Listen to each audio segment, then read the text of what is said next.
Hello everyone, this is Alejandra Gomez with creatingwithali.com, and today I want to show you how to color with your ink pads as well as the aqua painter. And so I'm using the Harvest Hellos, but really you only need a line stamp image that you can color so that you can follow with how I'm doing this. So anyway, when you're working with aqua painter, this barrel has water, so this aqua painter is the one from Stampin' Up, and you can see this is where you put the water and close it up, and then you just make sure you have water going, and that's pretty much it. So it's really easy to color with this. Another thing that I usually have is just a piece of just a napkin, like the whatever napkin you have in the concerts, just to make sure you take the color out. And then the other thing is that you want to make sure you're using a Station because you're using water, so you don't want to smear your image. So for this technique with watercoloring, pretty much you need to be using a Station instead of the Memento pad. So I'm going to go ahead and just go ahead and do this one. Ink it up. And then we're going to go ahead, and this is watercolor paper. And you can use also regular cardstock. However, I find it that you get a better coloring when you use watercolor paper, to be honest, and you'll see why. You can blend better the colors, you can pick up some of the colors, so it is way easier. Now I am pressing harder just to make sure that the image gets transferred, and then I'm going to go ahead and use this one and then put it right here. Okay, and then I'm going to go ahead and put this one right here. Okay. And I'm going to put the leaf here. I don't know if I will coloring in this section, but I know I'm going to be needing a leaf. So actually I probably might need two. So I'm going to go ahead and put two right here, just so that I have them ready in case I want to color today. But I want to focus on this one, to be honest. The other thing that is important to note is that you want to be cleaning your stamps fairly quickly, because the Station will stain your stamp sets. So make sure that you clean them fairly quickly. And here I'm seeing this, and I don't even have my cleaner here. So let me just use real quick the chamois. I tried to use my regular, the old stamping cleaner. I just need to make sure this one gets clean, because the Station tends to stain your images. Okay, now there is a Station cleaner as well, so you might want to use it, but you can see that if you do it fairly quick, you can remove all the stains fairly quick with your chamois as well. I just prefer using the other one, to be honest. Alright, so I'm just going to leave it that way and then clean better later on. So now that I have that, I'm going to go ahead and bring pumpkin pie. And the old style, you can press it up and then pick up the color from here. On the newer ones, we're going to be using an acrylic block to pick up. So you just want to squeeze a little bit just to get the water going. But you don't want too much on it, okay? And so you're just going to go ahead and color.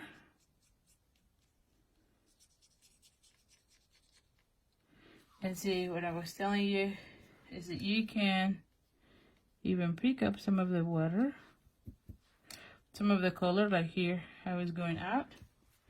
I'm going to let it dry for a second there. I'm not going to put more right in that area.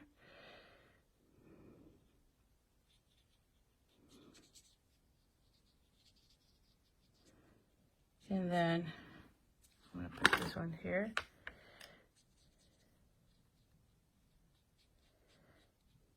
And color. And you can see how easy this is.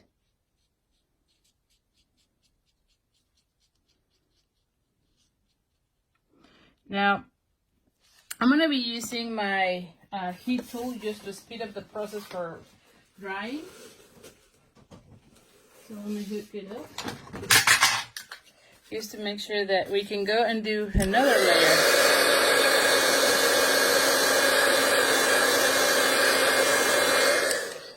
You don't have to do that, but I just don't want it to take forever for this video. So I'm just gonna go ahead now. You can see me here adding a second layer of color, and you can see how it builds up. And so I'm gonna go ahead and do also from this side.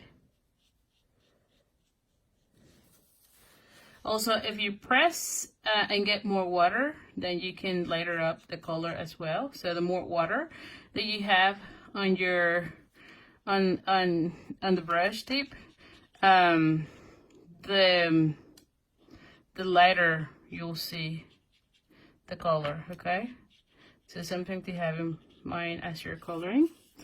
Now, at some point, you're gonna build up so much color that you and you might want to have it like darker, but you don't want to be going over and over and over. And so at that point is when I usually just bring up the darker color, like the Cajun Craze, or in this case, I think I pick up the terracotta tile just to add some accents. But you can see how it starts to look really nice. And I can leave it like so.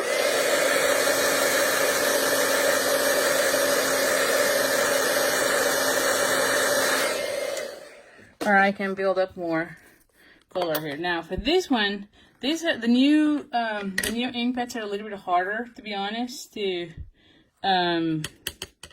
squeeze. So on those, I typically just put, like you saw me, a little acrylic, and pick up the color from there. And you can see I'm just cleaning my brush. Once I don't have any more, I just put a little bit here, and same thing as before, I just do a little puddle of water here. You can see better there, right? Pick up the color, and then I can go ahead and do some darkening, right? You can see that.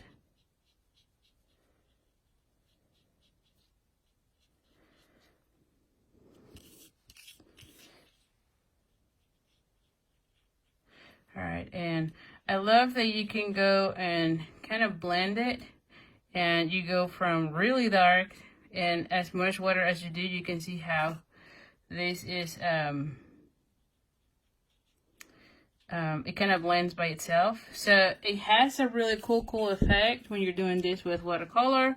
So if you don't have blends and you already have your ink pads, I can tell you that you can just get the aqua painter, and you get the same, well, kind of the same, although it looks really cool. You can see here the same blending as you can see here, and it looks very artistic. It takes a little bit more of time, as you can see, because you have to be drying in between, but it's not that bad, right? Now for this section, I'm going to go ahead, and on this one I want a solid brown, so I'm not going to be doing too much of the water. As I mentioned, the more water you have, then the more the lighter it looks. And I'm just going a little bit over this, but you can not really tell much of the difference. I just want to have a little bit there. And then the next, or the final thing that I'm going to be doing is coloring those leaves. And I'm going to use on that one Old Olive. And this is an old pad, so I can squeeze.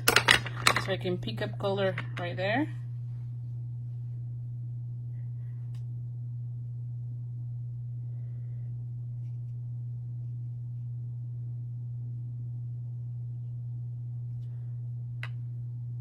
Okay. And you see me here. And you can tell how having the watercolor paper really makes that gradient or the shadowing of your coloring really nice, because you can just then have the same effects, right, as when you're coloring with the blends. Now this one has more of an artistic look. The blends kind of look more like a cartoonish, right?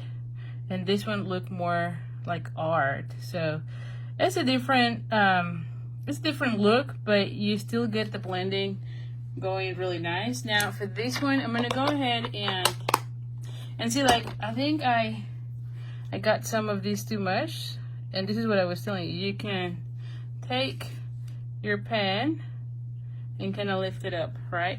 So I like that option, that you could take a little bit of the color. Again, you just make sure you're clean. I'm taking now garden green, just a little bit here, just to bring another color. And see, I think I don't like that much that one, so I'm gonna go with the Mossy Meadow.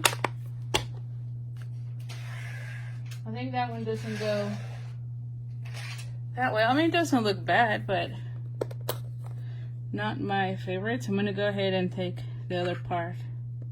I only need a little bit, so I'm not gonna be taking the much. This is Mossy Meadow, but I think this one will go even better.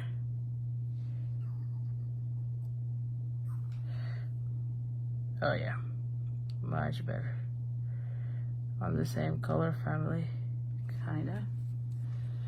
And then, like I said, you can take some of the color out. Yes.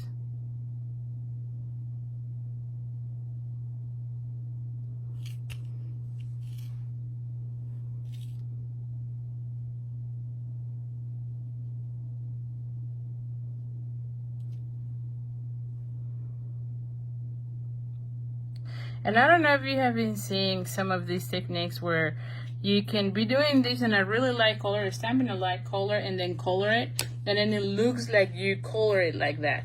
So anyway, so here you go. I'm gonna be fussy cutting it and turning it into the beautiful card, but I wanted to show you how to do your coloring using the aqua painter and your regular ink pads. So anyway, so hopefully you have liked it. If you have any questions, do not hesitate to contact me, and I will be more than happy answering any of your questions. So thank you. Have a good day. Bye.